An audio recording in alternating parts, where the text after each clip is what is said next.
नमस्कार बच्चों, हम कक्षा छठी गणित में भिन्न पढ़ रहे हैं और भिन्न के प्रथम भाग में हमने देखा था कि भिन्न के कई रूप थे, जिसमें उचित भिन्न, विषम भिन्न, मिश्रित भिन्न और तुल्य भिन्न के बारे में हमने जाना और भिन्नों को बढ़ते क्रम में लिखना, घटते क्रम में लिखना, जोड़ना और हमने सरलतम रूप में लिखने के लिए भी प्रश्न को हल किया और हमने जाना। आइए बच्चों, भाग 2 देखते हैं और भाग 2 के अति महत्वपूर्ण प्रश्न को और देखते हैं भाग 2 में हम क्या पढ़ने वाले हैं। भाग 2 में हम देखेंगे बच्चों दशमलव भिन्न। दशमलव अंकन पद्धति में भिन्न लिखने का दूसरा ढंग है जो बहुत उपयोगी सिद्ध हुआ है। इस पद्धति में इकाई के 10वें, 100वें, 1000वें भाग को एक बिंदु के दाईं ओर लिखकर प्रकट करते हैं।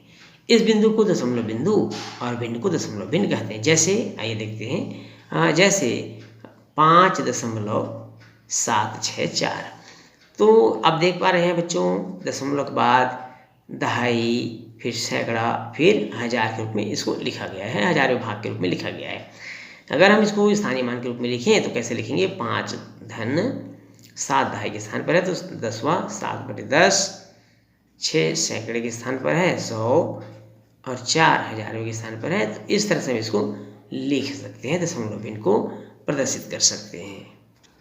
बच्चों देखते हैं प्रश्न को, और प्रश्न है रमेश एक शहर से दूसरे शहर की 150.5 किलोमीटर की दूरी ट्रेन से, 65.7 किलोमीटर बस से तथा शेष 900 मीटर की दूरी पैदल ही तय करता है। बताइए रमेश ने कुल कितनी दूरी तय की। रमेश ने कुल कितनी दूरी तय की आपको बताना है। तो आइए देखते हैं बच्चों, कुल कितनी दूरी तय की रमेश ने, हम इसको पता लगा लेते हैं। सबसे पहले देखेंगे कि रमेश द्वारा तय की दूरी ट्रेन से वो कितना दूरी तय करता है। तो ट्रेन से तय करता है 150.5 किलोमीटर की दूरी को ट्रेन से तय करता है। बस से तय करता है प्रश्नानुसार 65.7 किलोमीटर। कितना किलोमीटर को, 65.7 किलोमीटर को। फिर कुछ दूरी को पैदल तय करता है और पैदल तय करता है 900 मीटर। अब यहाँ बाकी किलोमीटर में दिया बच्चों और एक पैमाना मीटर में दिया हुआ, तो हम क्या करेंगे, इसको किलोमीटर बदल लेंगे। हमको मालूम है कि 1000 मीटर बराबर 1 किलोमीटर होता है, इसलिए 1000 से इसको भाग कर देंगे, 1 किलोमीटर बदल जाएगा अर्थात 0.9 किलोमीटर। भाग करने से हम इसको मालूम कर सकते हैं। अब प्रश्न पूछता है बच्चों कुल कितनी दूरी तय की। तो कुल तय की, इसलिए हम क्या करेंगे, जोड़ देंगे। इसलिए 150.5 धन 65.7 धन 0.9, इसको हम क्या करेंगे बच्चों, जोड़ देंगे। जोड़ने से हमको प्राप्त होगा 217.1 किलोमीटर। 217.1 किलोमीटर अर्थात हम कह सकते हैं कि रमेश ने 217.10 किलोमीटर की दूरी तय की। ये हमारा आंसर हो गया। अब आइए बच्चों देखते हैं अगले प्रश्न को। प्रश्न है यदि 6 पेनों की कीमत 72 रुपये है तो एक पेन की कीमत बताइए। चूँकि अब देखेंगे बच्चों, हल करते हैं इसको। चूँकि 6 पेन की कीमत 72 रुपये है, 6 पेनों की कीमत, बहुत सिंपल प्रश्न है बच्चों, ये भारतीय प्रश्न में आता है ये। 6 पेनों की कीमत बराबर 72 रुपये। कितने रुपये, 72 रुपये। इसलिए कितने पेनों की कीमत भाई, एक पेनों की कीमत। 72 को हम 6 से क्या कर देंगे, भाग कर देंगे बच्चों। 12 बार में कट जाएगा, 6 कम 6 दूनी 12, तो 12 रुपये। इस तरह से हमने आंसर तुरंत मालूम कर लिया, भाग देकर के 72 को 6 से। तो एक पेन की कीमत कितना हो गया, 12 रुपये। चलिए बच्चों चलते हैं अगले प्रश्न की ओर। बच्चों प्रश्न है दो शहरों के तापमान क्रमशः 20.50 सेंटीग्रेड और 24 सेंटीग्रेड है। बताइए दोनों शहरों के तापमान में कितना अंतर है। तो सबसे पहले हम चलते हैं पहले शहर का तापमान। पहले शहर का तापमान, पहले शहर का तापमान हमको प्रश्न में मालूम है 20.50 सेंटीग्रेड। दूसरे शहर का तापमान, अब हम चलते हैं बच्चों दूसरे शहर के तापमान की ओर, और दूसरे शहर का तापमान हमको मालूम है प्रश्न में 24 सेंटीग्रेड। 24 सेंटीग्रेड, ये इस तरह से हमको तापमान इनका मालूम है। अब बोल रहा है कि दोनों के तापमानों में अंतर कितना है। तब अंतर हम पता करेंगे बच्चों, तो बड़े मान में छोटे मान को घटा देते हैं, अर्थात 24 में हम 20.50 को माइनस कर देंगे। ये इस तरह से घटा देंगे और हमको घटाने से मिलेगा 3.50 डिग्री सेंटीग्रेड, और यही हमारा आंसर हो जाएगा। तो इस तरह से हम दोनों शहरों के बीच के तापमान के अंतर को मालूम कर सकते हैं। बच्चों प्रश्न है, निम्न भिन्नों को घटते क्रम में लिखो। चूंकि हम दशमलव भिन्न पढ़ रहे हैं बच्चों, इसलिए घटते क्रम में लिखना और बढ़ते क्रम में लिखना हमने भिन्न में देखा था। यहाँ दशमलव भिन्न पढ़े, तो इसको हम दशमलव रूप में बदल करके भी हम घटते क्रम में लिख सकते हैं। तो सबसे पहले हम देखेंगे 5/6। 5 को 6 से भाग कर देंगे, और 5 को जब 6 से हम भाग करेंगे बच्चों तो हमको मिलेगा 5/6 बराबर 0.833।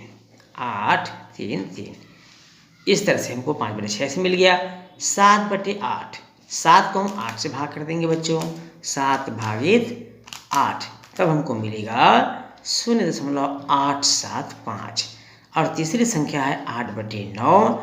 8 को हम 9 से भाग कर देंगे, 8/9, 8 को 9 से हम भाग करेंगे तो हमको मिलेगा 0.8, 8 और 8। तो अब आप देखेंगे बच्चों, घटते क्रम में हम लिखते हैं, तो घटते क्रम में लिखने के लिए सबसे बड़ी संख्या को पहले देखना पड़ेगा। तो दशमलव के बाद 3 अंक हमने लिया है, और 3 अंक जब लिया है तो सबसे बड़ी संख्या हमको प्राप्त हो रही है 0.888। तो हम सबसे पहले उसे लिखेंगे 0.888। इससे छोटी संख्या घटते क्रम में हम लिख रहे हैं तो बड़े से छोटे की ओर, इससे छोटी हो जाएगी 0.875, और उसके बाद उससे छोटी हो जाएगी 0.833। अब 0.888 अर्थात 8/9 बड़ा है 7/8 से, बड़ा है 5/6 से। इस तरह से हम घटते क्रम में इसको लिख सकते हैं। यह हमारा आंसर मालूम हो गया। निम्न के मान प्राप्त कीजिए। पहला 3/4 गुणा 7/5 गुणा 4/3 भागित 28/15। दूसरा है 9 ऋण 0.9 ऋण 0.09 ऋण 0.009 ऋण 0.0009। तो चलते हैं पहले प्रश्न की ओर, और पहला प्रश्न हम देखते हैं बच्चों। पहला है 3/4 गुणा 7/5 गुणा 4/3 भागित दिया हुआ बच्चों, यहाँ पर भाग को हम गुणा में बदल लेते हैं तो ये 15/28 हो जाएगा, और सब गुणा में हो गया। अब इसे हम हल कर लेते हैं, सरल कर लेते हैं।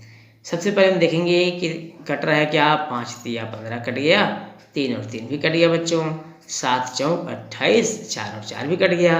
अब आप ध्यान से देखिए क्या बचा है, ऊपर में केवल 3 और नीचे में बचा है केवल 4। ये हमारा आंसर हो गया।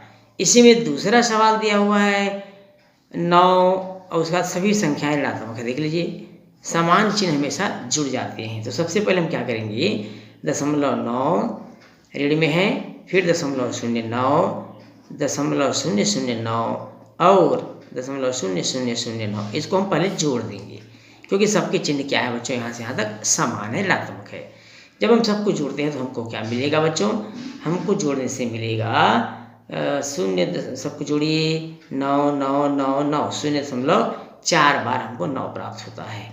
1 2 3 4, ये इस तरह सबको जोड़ने से हमको प्राप्त हो गया। अब इसे हम 9 से घटा देंगे, 9 से क्या कर देंगे, घटा देंगे, माइनस कर देंगे। चलिए देखते हैं, 0.9 को 9 9 9 9 4 बार है, उसे हम 9 से घटाते हैं। 9.4 बार शून्य आप बढ़ा लीजिए ताकि उनको घटाते बने। ये 4 बार हम 9 लिख देंगे, घटा देंगे बच्चों इसको। 10 में से 9 गया 1, हासिल 1, 10 में 10 गया 0 0 0, 0.9 में से 1 गया 8, और इस तरह से हमको आंसर प्राप्त हो जाएगा 8.0001। निम्नलिखित का स्थानीय मान ज्ञात कीजिए। पहला है 843.23। अब 843.23 का हम स्थानीय मान कैसे मालूम करेंगे, चलिए देखते हैं। 8 आप देखेंगे बच्चों, दशमलव के पहले है 843 और दशमलव के बाद है 23। तो सबसे पहले हम 843 को लिखेंगे। 8 100वें के स्थान पर है तो 8 गुणित 100, 4 10वें के स्थान पर है तो 4 गुणित 10 अर्थात 40, 3 इकाई स्थान पर 3 गुणित 1। इसी प्रकार दशमलव के बाद देखेंगे 2 10वें स्थान पर है और 3 100वें स्थान पर है। हम इसको ऐसा भी लिख सकते हैं बच्चों, दशमलव के रूप में भी लिख सकते हैं। कैसे, 800 धन 40 धन 3 धन, अब 2 को 10 से भाग करेंगे तो 0.2 प्राप्त होगा, 3 को 100 से भाग करेंगे तो 0.003 प्राप्त होगा। तो इस तरह से भी हम इसको लिख सकते हैं। इसी में अब दूसरा सवाल हम देखते हैं। 14.876 लिखा हुआ है, दशमलव से पहले है तो 1 10वें स्थान पर है तो 10, 4 इकाई के स्थान पर है, 8 दहाई के स्थान पर है 8 बटे 10, 7 सैकड़े के स्थान पर है, 100वें स्थान पर है और 6 हज़ारवें स्थान पर है। इस तरह से हम लिख लेंगे। या हम इसे दशमलव में लिखेंगे तो कैसे लिखेंगे, 10 धन 4 धन 0.8 भाग कर देंगे बच्चों। यहाँ पर हमको मिल जाएगा 0.07 और यहाँ हमको मिल जाएगा 0.006। तो इस तरह से हम यहाँ पर स्थानीय मान के रूप में लिख सकते हैं, ज्ञात कर सकते हैं। बच्चों इस प्रश्न के साथ ही हमारा यह अध्याय भी समाप्त होता है। हम पढ़े थे बच्चों भिन्न, और भिन्न में हमने देखा साधारण भिन्न, दशमलव भिन्न, उचित भिन्न, मिश्र भिन्न, अनुचित भिन्न, ये सभी भिन्नों के बारे में हमने अच्छे से जाना और सीखा। बच्चों निश्चित रूप से उम्मीद करता हूँ कि यह अध्याय आपको अच्छे से समझ में आया होगा। बच्चों वीडियो अच्छा लगे तो वीडियो को लाइक और शेयर करिएगा और चैनल में यदि आपने बच्चों चैनल को सब्सक्राइब जरूर करिएगा। बच्चों फिर मिलेंगे एक नए अध्याय में, एक नए अध्याय नए प्रश्नावली के साथ, नए प्रश्नों के साथ। तब तक के लिए नमस्कार।